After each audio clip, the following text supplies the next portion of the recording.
Stephen Hilt is a senior threat researcher with Trend Micro, and Richard Corrigan is a specialist master in Deloitte Advisory's Cyber Risk Services. Please welcome Stephen, Rich, and Dale to the S4 main stage.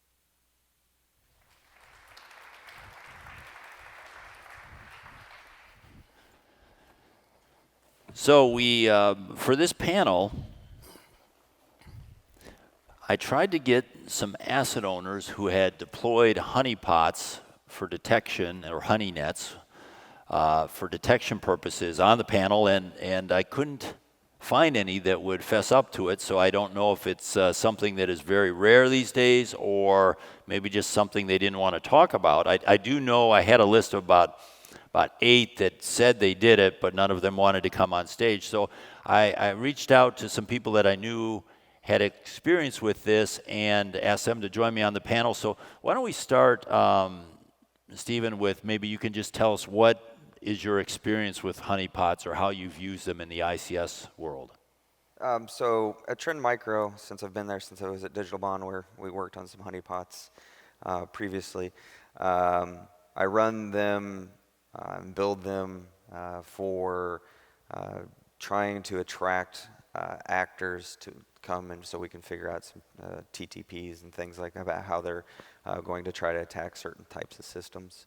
We built a specific one in 2015 that we called GasPot that was released and then got incorporated in ConPot in 2014-15 timeframe as well. That's when Kyle did the research and presented it here about the water system honeypot that was built. Trend, we build lots of different types of honeypots and run them for different purposes to try to collect information about who is trying to attack certain types of systems. Okay. And Rich, you have a little bit of a different perspective as how you've looked at and used these systems, so why don't you explain that a little bit? Yeah, so before joining, I recently joined Deloitte, but before that, for 6+ years, I worked for an asset owner, and we had a ICS cybersecurity research and development effort where we would looking to safeguard our electric grid, and we looked at ICS honeypots, and we started out with sort of a static honeypot, the teapot, which Stephen and other people involved with ConPot are familiar with. But then we also started looking at dynamic honeypots that really would engage actors, and so very different experiences. And a lot of the requirements we had were really more on the detection side of trying to detect that there was either an insider threat or somebody on our network trying to pivot. That was really our primary goal. And so maybe as we talk, I'll share our experiences. Okay, great. So we wanted to cover a variety of areas. We'll probably maybe hit learning about adversaries at the end, but let's start out with detection. So we've got, obviously we had the detection challenge. There's a bunch of products right now that you can buy to help with ICS detection. You can also monitor your firewall logs, your endpoint protection. There's a lot of different detection components, and now a honeypot could be another one. And what I wanted to explore a little bit with both of you is what type of honeypot or honeynet makes sense from adding to your detection capability, and where you should put it, and maybe how mature you should be before this is something you should look at. So why don't you don't have to cover all those, but why don't you give some thoughts as to how an asset owner should be looking at this as part of a detection strategy? So honeypots can be utilized, in my opinion, a very mature model way down the road. It's not something you want to start with before you can handle such events and things like that happening on your network.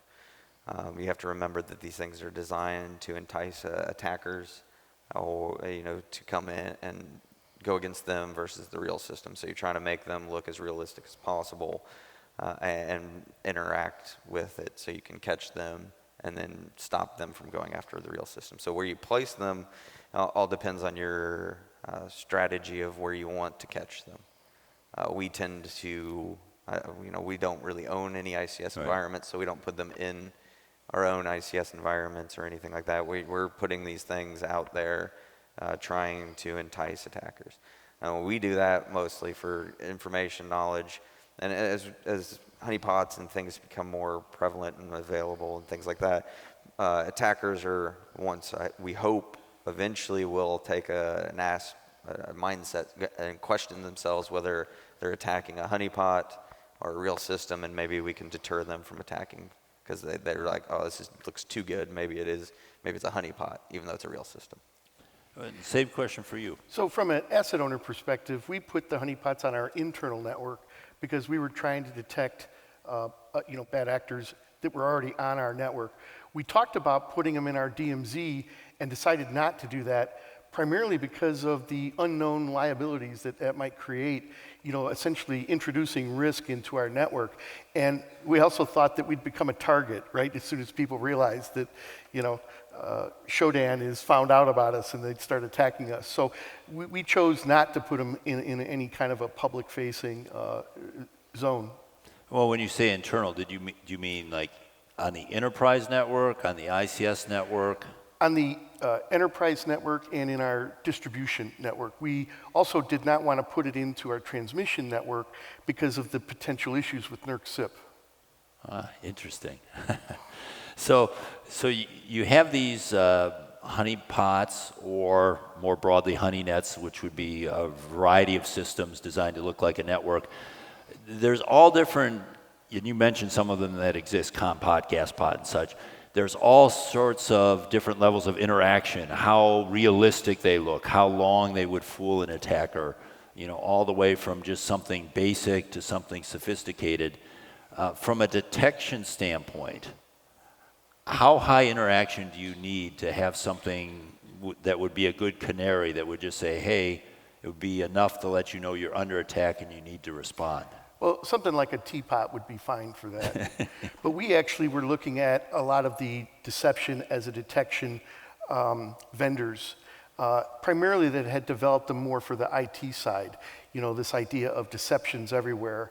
And we found that to be somewhat disruptive to our operations. Not only were they fooling attackers, they were also fooling our operations people.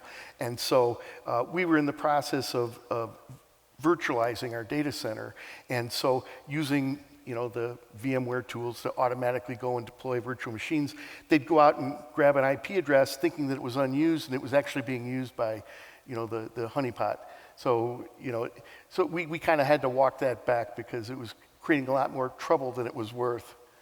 And I know you create very sophisticated, because you're trying to interact with attackers, but if you were, you've dealt with a lot of asset owners, at least in the past, I know, personally. If you were advising an asset owner as part of a detection strategy, how sophisticated of a honeypot or honeynet do they need to be able to use it as a canary? So a canary, as you mentioned, is more of the device that it's meant to never be talked to, right? It's the canary in the coal mine. Right. If it falls over, we know something's wrong. But you still get things that initially probe it, talk to it. Your IT staff does vuln scans of it, things like that. So I always like to make at least a basic, simple thing that still looks like something that's supposed to be there. That way it's not just a ping, it's not just an in-map scan. It's somebody with a little bit of knowledge as they first try to go into it. After that, you should then set up alarms. It doesn't have to be like understanding how they're going to attack and pivot from here to there, and then what other tool sets they're trying to use. And would you put it on your ICS network or on your enterprise network? It depends on when you want to stop them. I would say on your enterprise network, making it look like there was an accidental system that got left over, a firewall rule that poked it through, or things like that, versus if they're already on your ICS network, it's a little too late. That may be one of the last things that they hit instead of the first thing they hit. Well, and I guess I want to kind of circle back. We missed one part of the question, and that is, where does this fit in the list? So when I'm looking at detection, I usually create a list of possible detection sources, information sources and things I can do, and then I will prioritize them, and I'll start from the top, and I'll do the top ones first, where I'm getting the most detection capability for the least money or effort. So where does this fit? Do you deploy this before you deploy IDS? Do you deploy this before you put in a SIM? I mean, where do you put this in the scope? And so when we were making that decision, we thought of it at the bottom, like, if somebody's getting through all of our controls. So very mature. And then so it was sort of the essentially the canary, right? If they got to that, then they've gotten through a lot of our other controls. Okay. And same opinion there, which is one of the last things you should do, because if you don't have the maturity model to handle the incident in the first place, or ability to clean the systems or anything like that, or detection or anything like, that's one of the last things you need to worry about, is putting something out there that might be attacked. You need to be able to identify the attack before you can make it be attacked. Okay, and let's now maybe pivot a little bit. So they can be used for detection, but we're seeing now, certainly there's a new product category, or not so new, but a growing product category of deception products, with the whole idea of trying to deceive the attacker and delay the attacker. Maybe you can give a little bit of an overview of what someone tries to accomplish if they use these for deception. So Rich kind of mentioned that earlier in one of the products that he's talking about with the deception technology, which is just a fancier word, in my opinion, of honeypot. But honeypots have evolved over time to where it looks more and more enticing, and there are systems now that will dynamically spin up new things as the attacker keeps going, trying to divert them as far away from the real systems as possible. I know there are some systems out there that will spin up new PLCs with new logic, and they're all virtual PLCs and things like that, so that they keep finding more and more things inside the honeynet.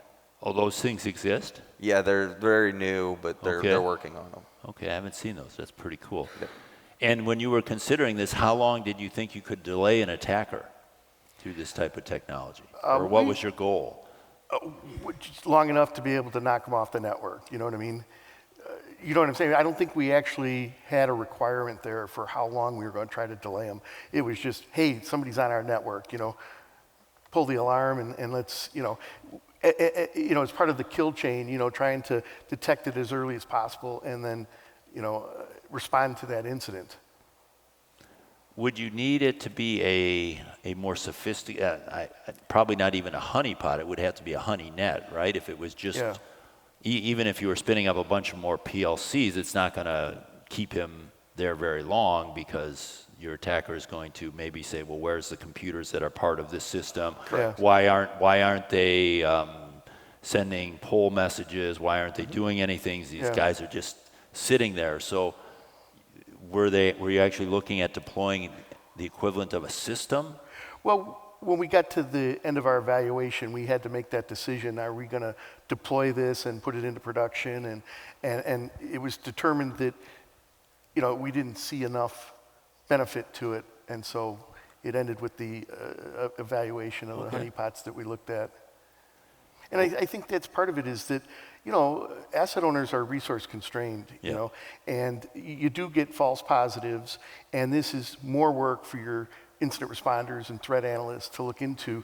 And one of the things that asset owner did was move towards SOAR, if you're familiar with that, Security, Orchestration, Automation, and Response. There's a number of SOAR platforms out there.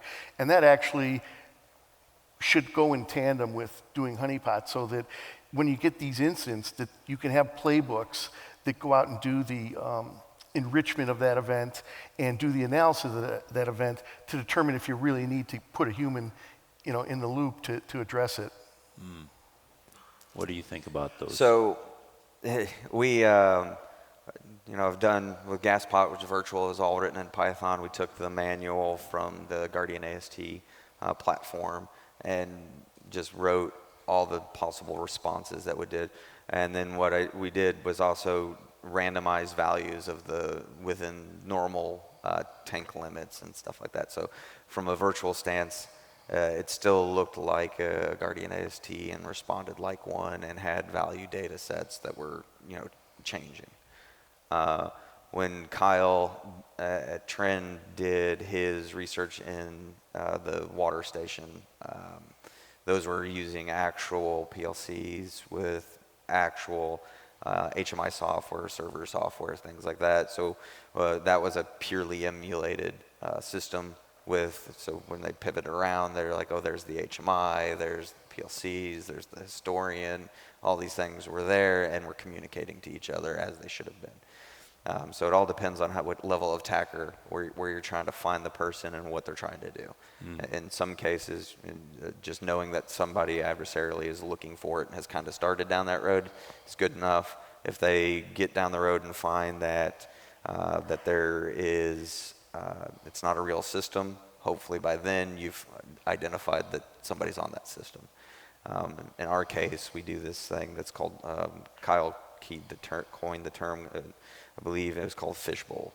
So what we try to do is watch them in the environment and see where they go, what they're trying to do, and learn as much about them as possible in a safe environment that doesn't leak over into a corporate network somewhere, or alert to them that they're in a network as well, that they truly, for as long as we can, have them believe that they're in a true ICS environment.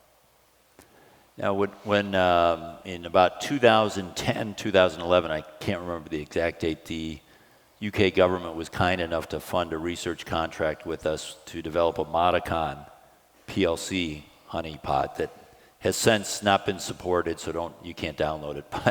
But I get requests still about it, but we just haven't supported that. But at the time, the point I'm trying to make, at the time, we looked at what was available, and we really saw that a lot of the vendors had very good simulation systems that they used to train operators or they used for the test labs, so you could actually mimic a quite significant, large, realistic control system with a relatively small amount of assets. And we tried to get those to use them as honeynets because they would be very realistic. As an asset owner, you probably had a little more pull than I did as a small business. Did you ever consider trying to use one of those? No, but I will say that one of the challenges we found was integrating a honeypot in with the rest of our systems, right? So the EMS actually knew about those elements and things like that, you know. As opposed to just a standalone system. Just a standalone system, right? To have it more integrated in with the rest of the environment. I see. And trying to get vendors to cooperate with that was actually pretty difficult. You know, I know you think that like an asset owner, when they go to a vendor and say, we'd like this feature, unless a bunch of other asset owners are asking for the same thing, they'll pretty much tell you to go jump in the lake. Yeah. The nice way of putting it, right? Yeah. You must have looked at this because you're building honeynets, and that must have been at least one of the options you could pursue. Yeah, we've evaluated using the simulators in a lot of cases. We find that it adds a little extra than just getting a PLC, programming it with the logic and RTU or whatever that we're trying to mimic. It adds just a little extra complexity to our setup, to the monitoring, to the other things on top of it. I know like Emerson makes a really good virtual Ovation controller now.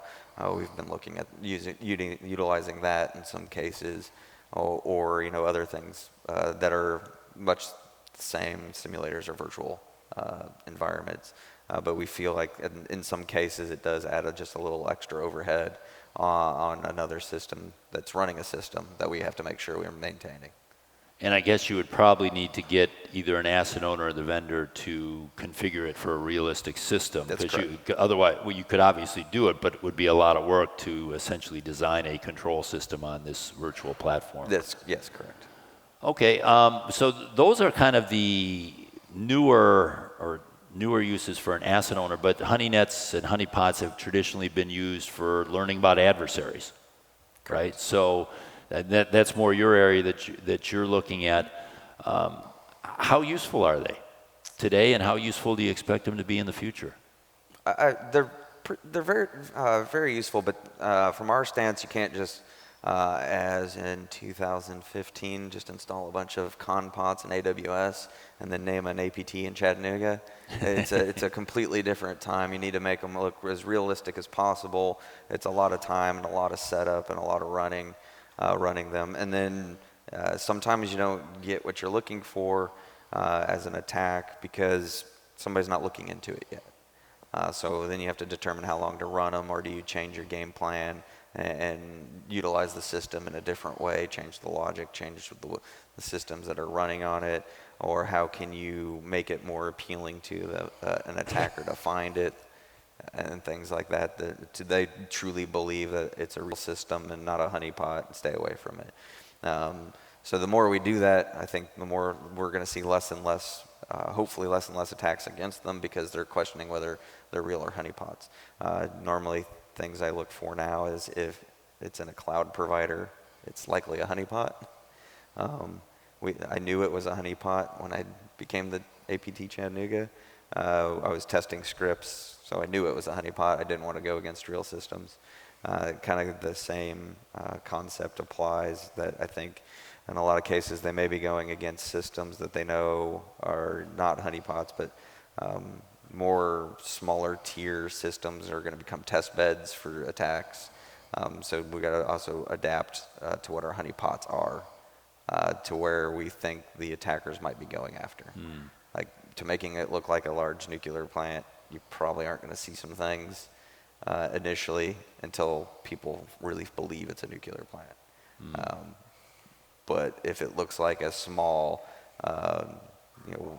mom and pop hydro facility in, somewhere in the U.S., they may believe it because there's not, and they may want to try to pivot and migrate off of that and learn more information about a system.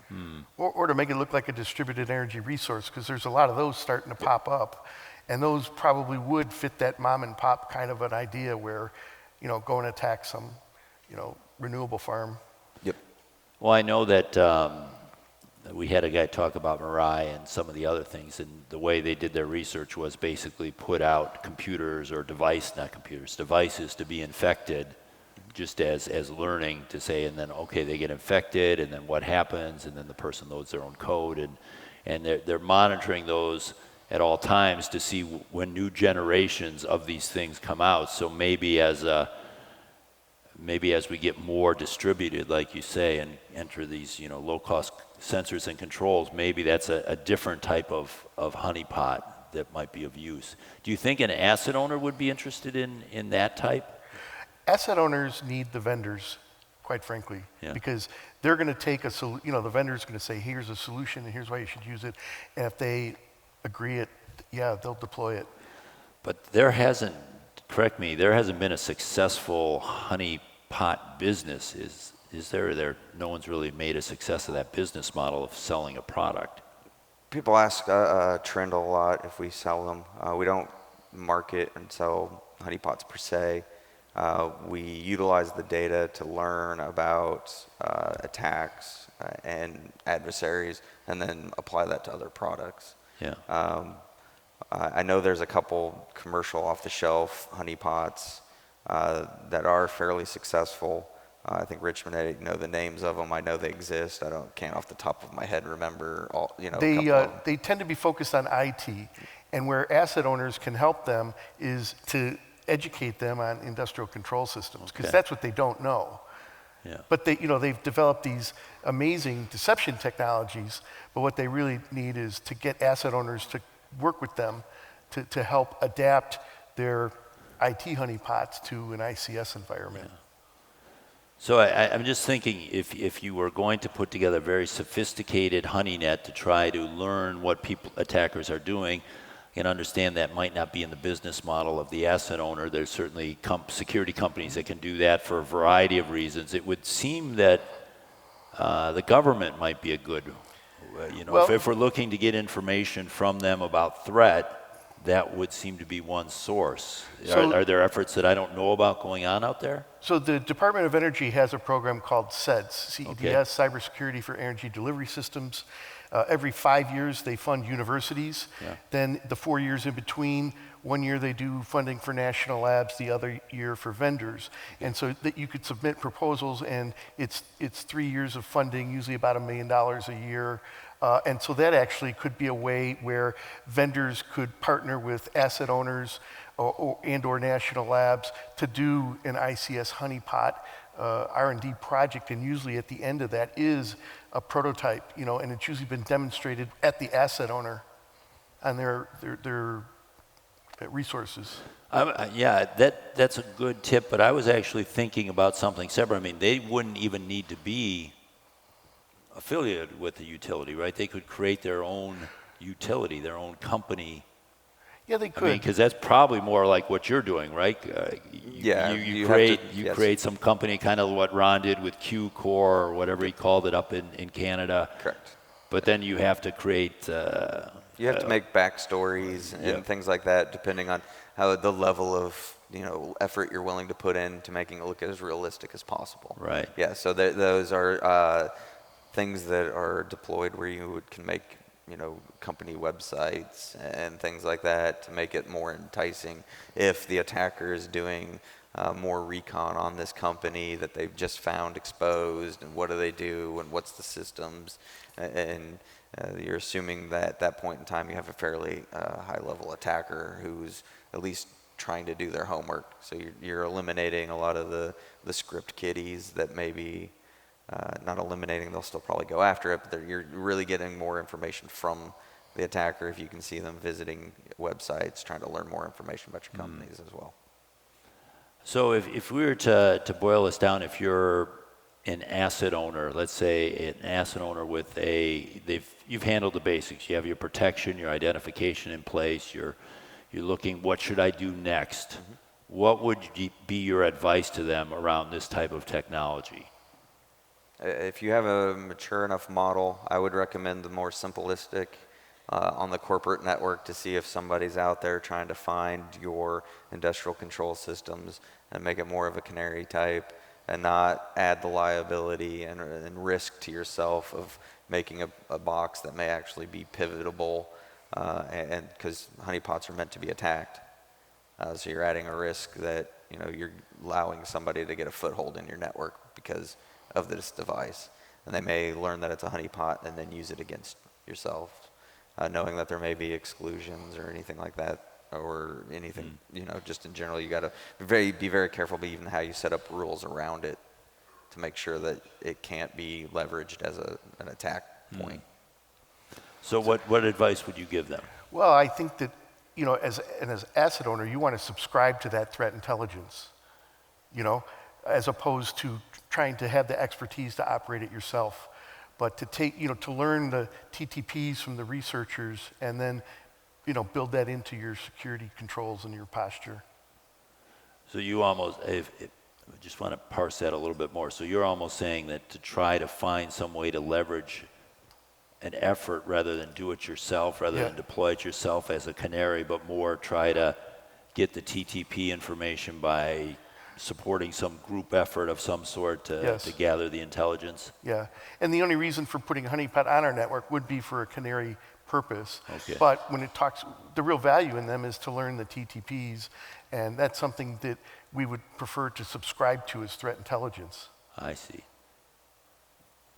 So in theory, that's another possible angle on this, is that you could have companies that are selling threat intel feeds, and there are quite a few, could decide, hey, we're going to make our feed more robust by deploying a variety of these systems and including that in our monthly or quarterly reports.